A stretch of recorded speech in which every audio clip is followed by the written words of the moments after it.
Kemudian, ia menoleh keluar jendela dengan ekspresi wajah yang rumit. Beberapa saat kemudian, dia akhirnya menjawab, "Apa bedanya aku mencintainya atau tidak?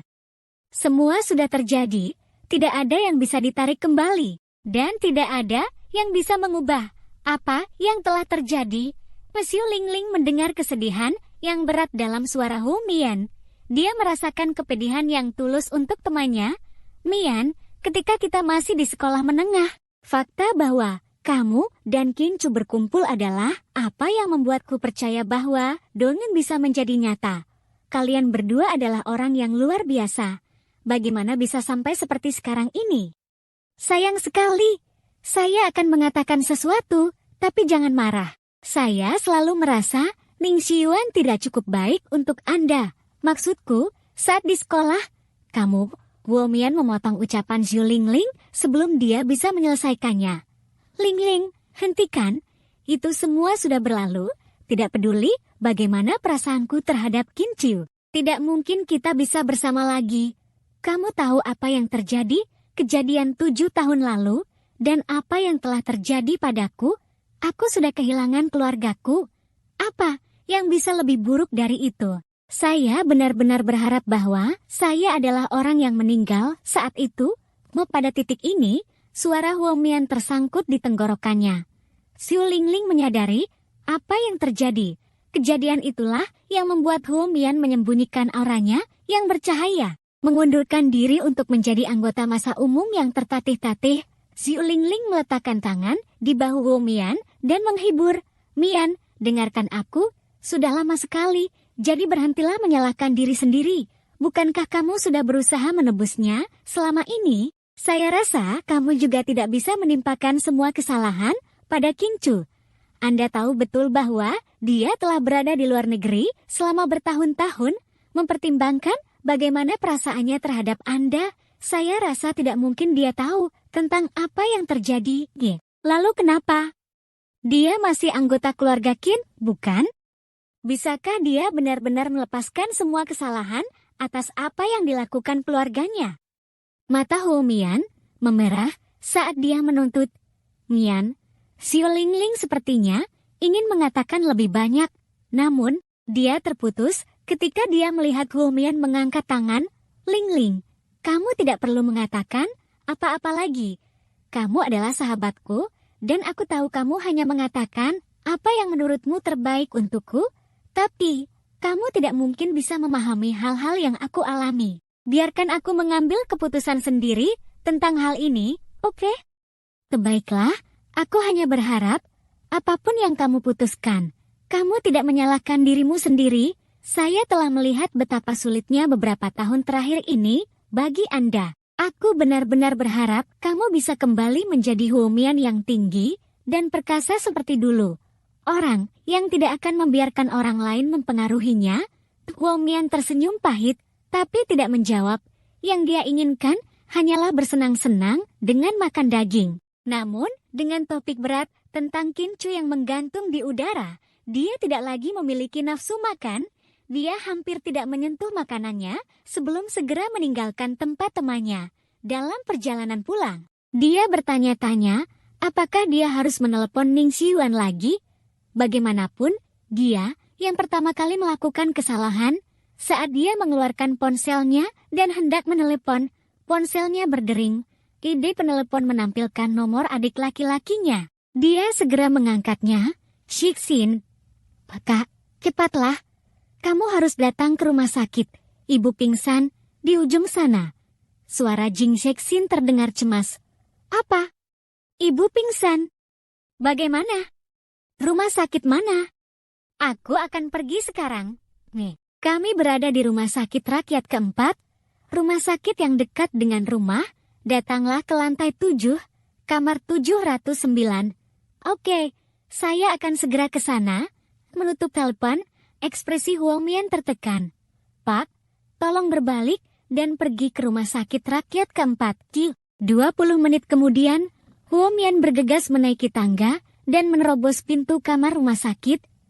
Ibunya terbaring di tempat tidur, masih tidak sadarkan diri.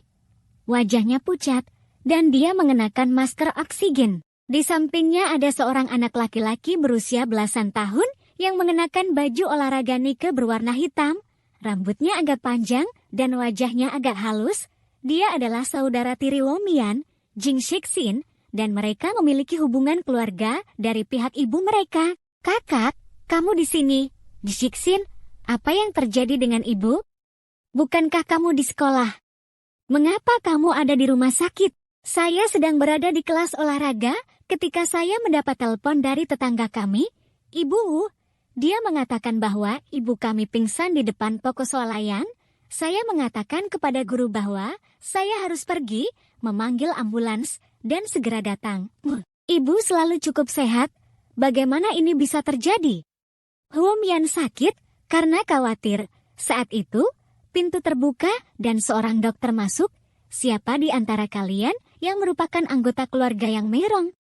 Keluarlah sebentar. Saya, Womian buru-buru mengikuti dokter keluar. Kamu adalah putri Pasin, kan?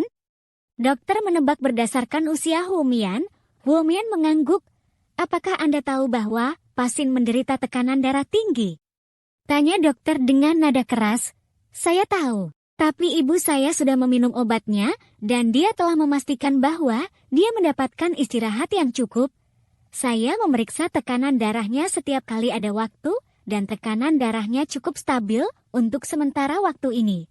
Dugaan kami, Pasin mengalami shock yang mengakibatkan tekanan darahnya meningkat. Sebagai anak-anaknya, Anda harus lebih berhati-hati. Pasin memiliki masalah jantung selain tekanan darah tinggi. Jika hal ini terus terjadi, Pasin akan kehilangan nyawanya. Apa kalian mengerti? Ya, menderita shock. Womian terkejut. Dia sibuk dengan pekerjaannya dan hanya pulang ke rumah setiap 2 minggu sekali. Adik laki-lakinya adalah anak yang baik, jadi apalagi yang bisa menjadi pemicunya? Ketika Pasin bangun, Anda bisa bertanya sendiri padanya. Kami menyarankan agar dia tinggal di rumah sakit selama seminggu untuk mengatur tekanan darahnya. Bagaimana menurutmu? Tidak masalah. Sebagai seorang perawat, Womian tidak berani mengambil risiko. Dia tahu betapa seriusnya kondisi itu. Oke, kamu bisa membayar biaya rawat inap sekarang. Oke, Womian mengangguk. Kemudian dia bergegas turun dan menuju ke kios kasir di lantai pertama. Totalnya mencapai 7.908 yuan. Sebanyak itu. Ekspresi Womian gelisah. Selama beberapa tahun terakhir ini, setengah dari uang yang dia dapatkan dihabiskan untuk kakaknya dan setengahnya lagi digunakan untuk uang muka rumah yang dia beli dengan Ningsi Yuan. Dia hanya memiliki 3.000 yuan yang tersisa di rekening banknya sekarang. Mereka meminta lebih dari 7.000 sekaligus. Dia benar-benar tidak punya uang sebanyak itu. Apakah Anda membayar atau tidak? Cepatlah, ada orang di belakangmu. Jangan menahan antrian. Aku akan membayar. Womian buru-buru mengeluarkan kartu kreditnya. Dia mendapatkan kartu tersebut tahun lalu dan dia ingat bahwa batas belanjanya adalah 10.000 yuan. Setelah membayar biaya, dia kembali ke kamar rumah sakit. Saat itu, ibunya sudah bangun. Ibu, kamu sudah bangun? Kata Womian dengan hati-hati. Untuk apa kamu datang ke sini? Pergilah. Yang Meirong tampak sangat kesal melihat Womian. Bu, akulah yang memanggil kakak. Jing Shixin bergegas dan mencoba menenangkannya. Kamu tidak perlu datang dan menemuiku. Saya tidak sakit. Saya tidak perlu tinggal di rumah sakit. Shixin, isi formulir pemulangan. Kita akan pulang. Yang Meirong bersikeras untuk bangun dari tempat tidur. Ibu, kondisi Anda agak serius. Mereka harus menurunkan tekanan darahmu terlebih dahulu. Kamu harus tinggal di sini selama seminggu sebelum bisa pulang. Itu bukan urusanmu. Salah, siapa aku bisa berakhir seperti ini? Yang Meirong merong, keluarga kita tidak akan pernah berakhir seperti ini jika bukan karena kamu, dasar makhluk terkutuk abu. Jangan bilang begitu. Itu bukan salah kakak. Diam, Yang Meirong jelas sangat marah.